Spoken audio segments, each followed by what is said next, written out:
పిత పుత్ర పవిత్రాత్మ నామంన ఆమెన్. గౌరవనీయులైన దేవదేవుని యొక్క కృపా కనికరాలకు పాత్రులైనటువంటి సహోదరి సహోదరులారా, మీకందరికీ ఈరోజు మనకు అనుగ్రహించబడినటువంటి దైవాక్కును ధ్యానించుకుంటకు మన ప్రభు అయిన క్రీస్తు ప్రభుని యొక్క కృప చేత, పవిత్రాత్మ సర్వేశ్వరుని యొక్క శక్తి చేత, వివేకం చేత, జ్ఞానం చేత వారి యొక్క పవిత్ర వాక్యాలు ధ్యానించుకోవటానికి ప్రయత్నం చేద్దాం. అందుకు మిమ్మల్ని సాదరంగా ప్రభు యొక్క దివ్యనామమున స్వాగతం పలుకుతున్నాను. గౌరవనీయులైన సహోదరి సహోదరులారా, ఒక్క మనవి, ఈ వాక్యములు విన్న తర్వాత మీ యొక్క అభిప్రాయమును తెలియచేసి యూట్యూబ్ ఛానల్ను సబ్స్క్రైబ్ చేసుకోవాల్సిందిగా క్రీస్తు ప్రభుని నామమున మేము కోరుతున్నాను.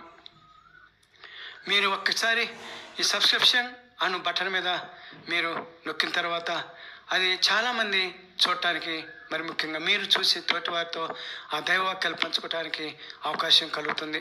దయచేసి ఈ యొక్క దైవ కార్యంలో మిమ్మల్ని అందరినీ పాల్గొనవలసిందిగా కోరుతున్నాను. ఈరోజు మనకు మన ప్రభువు అనుగ్రహించినటువంటి దైవవాక్కు, మనిషి నూతనంగా జన్మించని తప్ప దేవుని రాజ్యమును చూడజాలడు అని క్రీస్తు చెప్పిన యోహాను గారి సువార్త 3వ అధ్యాయము 3వ వచనము. ఈరోజు మనకు మన ప్రభువు నూతన జన్మ అను అంశాన్ని ధ్యానించుకోవటానికి అవకాశం కల్పిస్తున్నారు. ఈ యొక్క అంశము యోహాను గారి సువార్త 3వ అధ్యాయము 3వ వచనం నుంచి 21వ వచనం వరకు ఉన్నది. ఈరోజు మనకు మన ప్రభు అనుగ్రహించినటువంటి ఈ సువార్త సందేశము ప్రశ్న సమాధానాల రూపంలో మనము ఈ సందేశాన్ని తెలుసుకుందాం.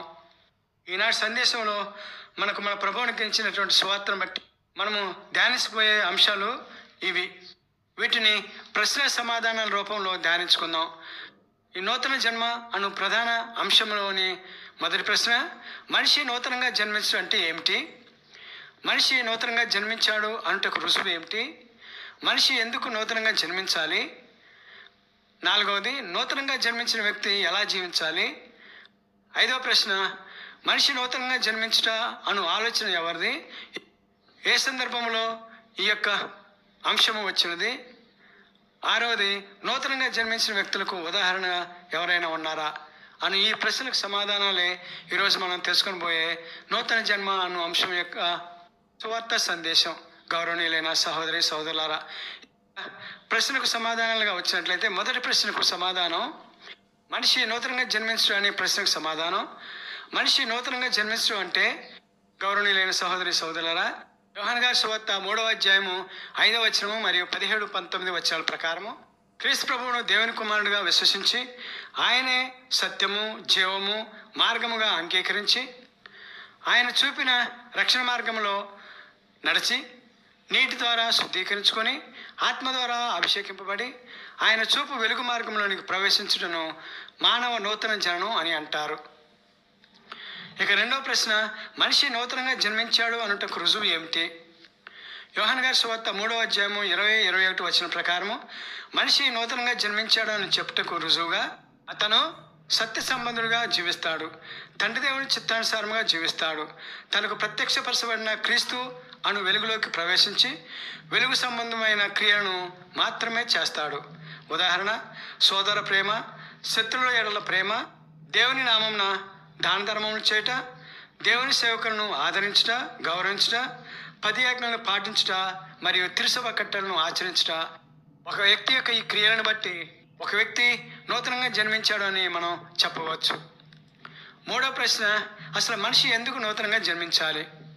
మనిషి ఎందుకు నూతనంగా జన్మించాలి అంటే, ఈ లోకంలో మనిషి అవిధేయతతో సాతాను వశమై దైవరాజ్యాన్ని కోల్పోయాడు, దైవ సన్నిధిని కోల్పోయాడు. అందువలన ఆ కోల్పోయిన దైవ సన్నిధి లేక మోక్షరాజ్యానికి చేరాలి అంటే క్రీస్తు ప్రభువు చూపించిన మార్గంలో ప్రవేశించడం తప్ప వేరే మార్గం లేదు మనిషికి.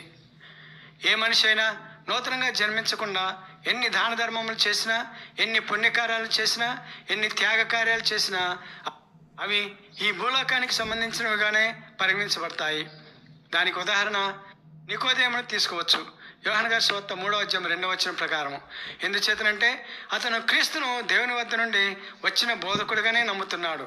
అది కూడా క్రీస్తు ప్రభువు చేసిన అద్భుతములు మరియు సూచక క్రియలను చూసి మాత్రమే అతను క్రీస్తు ప్రభువుని నమ్ముతున్నాడు.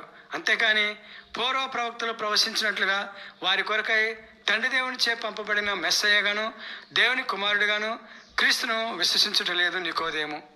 అందువలన క్రీస్తు ప్రభువే వారికి రక్షణ మార్గమని, క్రీస్తు ప్రభువు చూపిన మార్గంలో ప్రవేశించకపోయినట్లయితే వారికి రక్షణ లేదని యోహాను గారి సువార్త 3వ అధ్యాయము 18వ వచనంలో క్రీస్తు ప్రభు అంటున్నారు. కాబట్టి నికోదేము ధర్మశాస్త్ర బోధకుడు అయినప్పటికీ కూడా, ధర్మశాస్త్రాన్ని ఆపోసన పట్టినప్పటికీ కూడా అతనికి కూడా రక్షణ లేదని చెప్పడమే ఈ సందేశంలోని క్రీస్తు ప్రభు యొక్క ఉద్దేశం. అందుకే క్రీస్తు ప్రభువు ఈ నికోదేముకు ఆ అవకాశాన్ని కల్పిస్తున్నారు. ఎందువలనంటే నికోదేము వ్యక్తిగతంగా మంచి వ్యక్తి, దైవరాజ్యం గురించి క్రీస్తు ప్రభువుని గురించి తెలుసుకోవాలని ఆశతో ఉన్నాడు. ఈ విషయాన్ని గమనించినటువంటి క్రీస్తు ప్రభువు అతనికి నూతనంగా జన్మించే అవకాశాన్ని కల్పిస్తున్నారు. అయితే 4వ ప్రశ్నగా ఈ నూతనంగా జన్మించిన వ్యక్తి యొక్క లక్షణాలు ఏమిటి, అతను ఏ విధంగా జీవించాలి అనే ప్రశ్నకు సమాధానంగా క్రీస్తు ప్రభువు ఇలా అంటున్నారు. నూతనంగా జన్మించిన వ్యక్తి యొక్క లక్షణాలు ఏమిటంటే అతనిలో ప్రథమంగా పూర్తిగా అతని మానసిక ప్రవర్తనలో మార్పు వస్తుంది. దీనిని ఇంగ్లీషులో ట్రాన్స్ఫర్మేషన్ అంటారు. అతని జీవిత ప్రవర్తనలోనూ ఆలోచనలోనూ అటు తర్వాత ప్రార్థన, విశ్వాసము, ఆధ్యాత్మిక జీవితంలోనూ మార్పు వస్తుంది. అంటే ఆ నూతనంగా జన్మించినటువంటి ఆ సదరు వ్యక్తి క్రీస్తు ప్రభువు యోహాను గారి సువార్త 3వ అధ్యాయం 21వ వచనంలో చెప్పినట్లుగా పూర్తిగా వెలుగుకు సంబంధించిన వ్యక్తిగా, లేక క్రీస్తు ప్రభువుకు సంబంధించిన వ్యక్తిగా, క్రీస్తు ప్రభు ఏ విధంగానైతే తండ్రి దేవుని చిత్తానుసారముగా జీవించారో అలాగే వెలుగు సంబంధికులు లేక క్రీస్తు ప్రభుకు సంబంధించిన వారు కూడా జీవిస్తారు. ఇందుకు ఖచ్చితమైన ఉదాహరణగా క్రీస్తు ప్రభు శిష్యులను మరియు పునీత పౌలు గారిని యెరూషలేము నుంచి ఎమ్మో ప్రాంతానికి వెళ్తున్నటువంటి మార్గంలో 2 వ్యక్తులు క్రీస్తు ప్రభుని దర్శనాన్ని పొందినటువంటి వ్యక్తులను మనం ఈ యొక్క నూతనంగా జన్మించిన వారికి ఉదాహరణగా తీసుకోవచ్చు. అయితే ఈ సందర్భంలో మరొక విషయం మనం ఆలోచించాలి. అదేమిటంటే అసలు మనిషి నూతనంగా జన్మించాలి అను ఆలోచన, ఆ మాట ప్రథమంగా ఎవరు పలికారు అని మనం ప్రశ్నించుకున్నట్లయితే ఈ నూతనంగా జన్మించడం అనే మాటను ప్రప్రథమంగా క్రీస్తు ప్రభువే మాట్లాడారు. అసలు ఈ సంభాషణ ప్రారంభించింది నికోదేము అయినప్పటికీ కూడా క్రీస్తు ప్రభువు తన సంభాషణను కొనసాగించుటకు కారణము నికోదేమును మరియు ధర్మశాస్త్ర పండితులను మార్చాలనే ఉద్దేశంతో మరియు తను దైవలోకానికి సంబంధించిన వ్యక్తి అనే విషయంలో చెప్పుట ద్వారా వారందరూ దైవకుమారుని నమ్ముతారనే ఉద్దేశంతో ఈ విషయంలో క్రీస్తు ప్రభువు నికోదేముతో చెప్పారని మనం అర్థం చేసుకోవచ్చు. అయితే మరొక విషయం ఏంటంటే గౌరవనీయులైన సహోదరి సోదరులారా, అసలు క్రీస్తు ప్రభువు ఈ సందేశం ఇచ్చిన సమయంలో లేక క్రీస్తు ప్రభువుని కాలంలో శిష్యులు తప్ప ఎవరైనా నూతనంగా జన్మించారా అని మనం ప్రశ్న వేసుకున్నట్లయితే దానికి సమాధానంగా చాలామందే ఉన్నారని మనం చెప్పవచ్చు. వారి యొక్క చీకటి జీవితమును విడిచి క్రీస్తు ప్రభు చూపించినటువంటి రక్షణ మరియు వెలుగు మార్గంలోనికి ప్రవేశించిన వారిలో కొంతమంది ఉదాహరించుకున్నట్లయితే వారిలో మగ్దలేన మరియ, సమరయ స్త్రీ, ప్రభుని శిష్యుడిగా మారినటువంటి మత్తయి మరియు పొట్టివాడైనటువంటి జక్కయి మొదలగు వారిని మనం ఉదాహరణగా తీసుకోవచ్చు. గౌరవనీయులైన సహోదరి సోదరులారా, ప్రతి మనిషి నూతనంగా జన్మించాలి అన్న క్రీస్తు ప్రభు యొక్క ఆలోచనలో ఉన్నటువంటి అంతరార్థం లేక ఉద్దేశం. ఇక ముగింపుగా మనం గ్రహించవలసిన విషయం ఏమిటంటే క్రీస్తు ప్రభు ఒక అవకాశాన్ని మనందరికీ ఇస్తున్నారు. తను వచ్చిన తండ్రి దేవుని సన్నిధికి రాదాల్సిన వారు తప్పనిసరిగా క్రీస్తు దేవుని కుమారుడని, మానవ రక్షకుడని, చీకటిలో జీవిస్తున్నటువంటి ఈ లోక సంబంధికులుగా కాక పాప జీవితాన్ని పూర్తిగా మార్చుకొని లేక విడిచిపెట్టి క్రీస్తు చూపిన బాటలో నడిచి రక్షణ పొంది జీవితాలను వెలుగుమయంగాను ఆనందదాయకంగాను జీవించి క్రీస్తు ప్రభువు ఇచ్చు మోక్షమునకు చేరవలసిందిగా ప్రభు మనల్ని ఆహ్వానిస్తున్నారు. ఏమంటారు గౌరవ సహోదరి సహోదరులారా? మరి క్రీస్తు ప్రభు అను వెలుగు వైపు నడిచి మోక్షమును ఆశిస్తావు కదా, తదనుగుణంగా జీవిస్తావు కదా. తదాస్తు. సందేశమును కొద్దిపాటి ప్రార్థనతో ముగించుకుందాం. అందరూ దయచేసి నాతో ఏకీభవించవలసిందిగా ఆహ్వానిస్తున్నాను.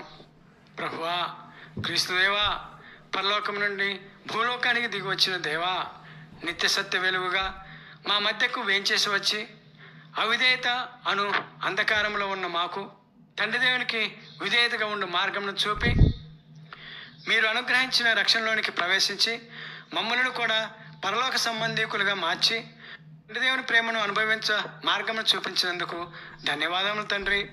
తండ్రి యేసయ్యా, వెలుగు సంబంధీకులుగా ఉంటామని మాట పట్టు మీకు ఇచ్చి మాట తప్పుతున్న క్రైస్తవులు ఎందరో ఉన్నారు తండ్రి.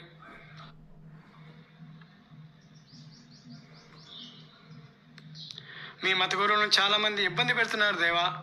మరీ ముఖ్యంగా ఉపదేశులు, సంఘ పెద్దలు, సంఘస్థులు, దయచేసి వీరందరినీ మన్నించి వారికి విధేయత మనసుల నుంచి వారి విచారణ గురువులకు సహకరించుకుంటూ క్షమించుకుంటూ మీ మహిమాత్మై జీవిస్తూ తండ్రి దేవుని ప్రేమను ప్రకటించు భాగ్యము మాకందరికీ ఇవ్వమని మేము బ్రతిమాలి ప్రార్థిస్తున్నాం తండ్రి. Amen, amen, amen. తండ్రి దేవుడు మనల్ని క్షమించి దీవించి కాచి కాపాడుదురుగాక. Amen, amen, amen. Hallelujah, hallelujah. సందేశం లేనటువంటి సహోదరి సహోదరులందరినీ మన ప్రభువైన దేవుడు దీవించి కాచి కాపాడుదురుగాక. ఆమెన్.